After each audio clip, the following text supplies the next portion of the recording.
Hallelujah. পেয়েছি আমরা লোক লিখিত সুসমাচার 13:6। হালেলুয়া।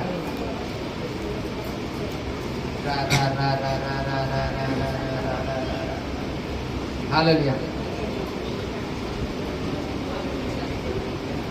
প্রত্যেকটা মানুষকেই হালেলুয়া, প্রত্যেকটা মানুষকেই পরিবর্তন হওয়ার সুযোগ দেন ঈশ্বর, দেন তো নাকি?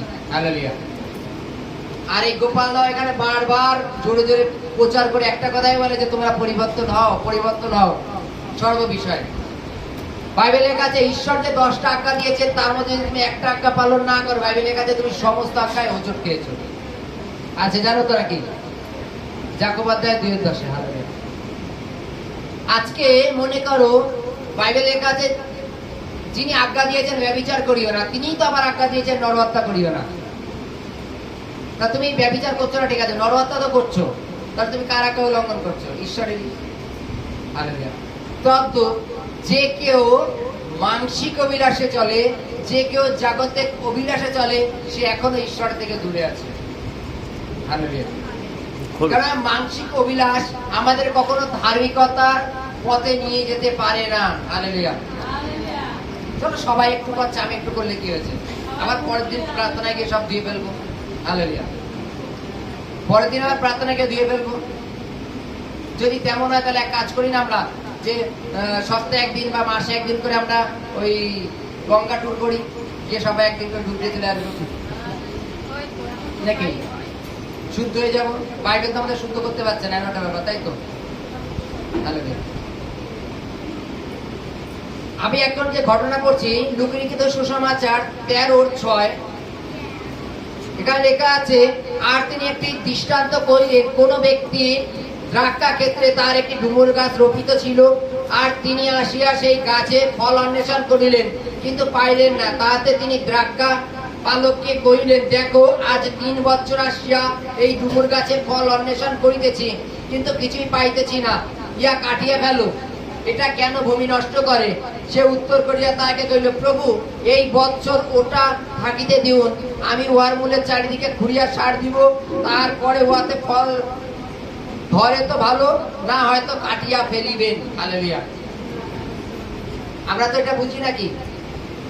তুমি তোমার জমিতে এক নাগারে কিছু পেঁপে গাছ লাগিয়ে দিয়ে এসছো, একটা কাজের লোক দিয়ে এসছো, যে তুই রোজ এখানে সার জল দিতে থাকবি।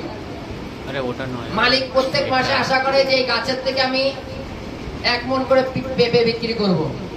কোন ক্রমে মালিক এক বছর পরে এসে দেখছে যে আজ পর্যন্ত 7-8টা গাছ আছে, আজ পর্যন্ত ফলই ধরেনি। 7-8টা গাছে আজ পর্যন্ত ফলই ধরেনি। মালিক তাকে ডেকে বলছে, সে কর্মচারীকে, এক কাজ করো, যেগুলো ফল ধরেনি কেটে ফেলো, এগুলো ফালতু ফালতু রেখে আমার ভূমি নষ্ট করে লাভ আছে, এখানে বরঞ্চ অন্য গাছ লাগাও। হালেলুয়া।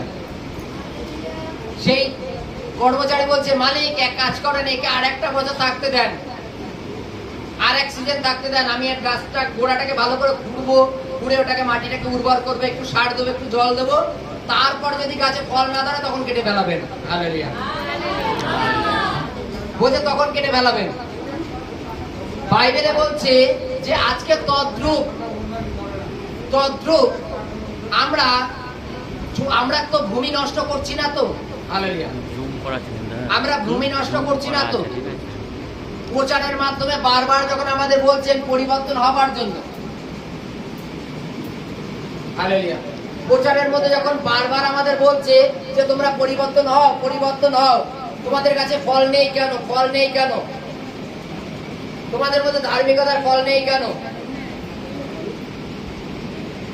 আর কর্মচারী কি বলছে? প্রভু, আর একটা বছর থাকতে দেন, আমি এই গাছের গোড়া ঘুরে ওকে উর্বর করে ওতে সার দেবো আর জল দেবো, যেন ওতে ফল ধরে। তদানুসারে আজকে তোমাদের মধ্যে বারবার সুসমাচার প্রচার হচ্ছে, এটা হচ্ছে সার। তোমাদের বারবার চেতনা দেওয়া হয়, এটা হচ্ছে উর্বর করা, মাটি ঘুরে উর্বর করা। জল দেওয়া হয়, তোমাদের আশ্বাস দেওয়া হয়, তারপরে যদি তোমাদের মধ্যে ফল না ধরে, বাইবেলের কাছে ঈশ্বর কেটে ফেলে দেবেন। ঈশ্বর দেখছে যে এই গাছে আর কখনো ফল হবে না, বাইবেলের কাছে কেটে ফেলে দেবেন। আর যে গাছে ফল না ধরে, ঈশ্বর কেটে ফেলে সেই গাছটাকে কি করে? আগুনে পুড়িয়ে দেয়। হালেলুয়া। আগুনে পুড়িয়ে দেওয়ার কারণ এ কোথায় গিয়ে আবার কোথায় জায়গা বন্ধ করবে, নোংরা করবে, পচবে, ওর থেকে তিনি পুড়িয়েই দেন। হালেলুয়া।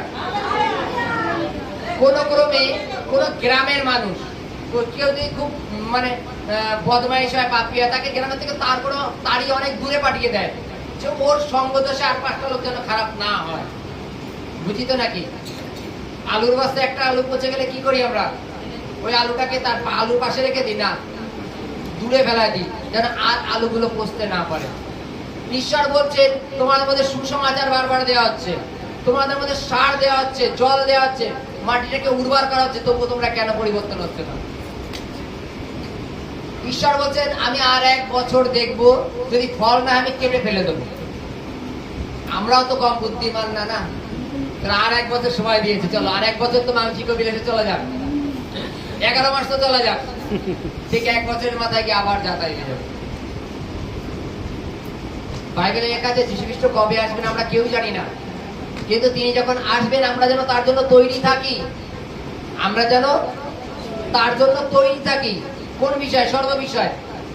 বাইবেলে লেখা আছে চোর কোন দণ্ডে আসে আমরা কেউ জানি না, চোর বাড়িতে কখন আসে আমরা জানি না, বাড়ির মালিক বিদেশে গেলে মালিক রাত 12টায় আসবে না 2টোয় আসবে, কখন আসবে আমরা জানি না। কিন্তু আমাদের সচেতন থাকা প্রয়োজন, যে প্রভু এসে যেন আমাদের তৈরি দেখতে পারেন, যে আমরা ধার্মিকতায় পরিপূর্ণ আছি। চলো আর 1 বছর যখন টাইম দেওয়া হয়েছে বাক্যের মাধ্যমে, তাহলে আমরা 11 মাস পর্যন্ত আবার জাগতিক অভিলাষে চলি। বাইবেলে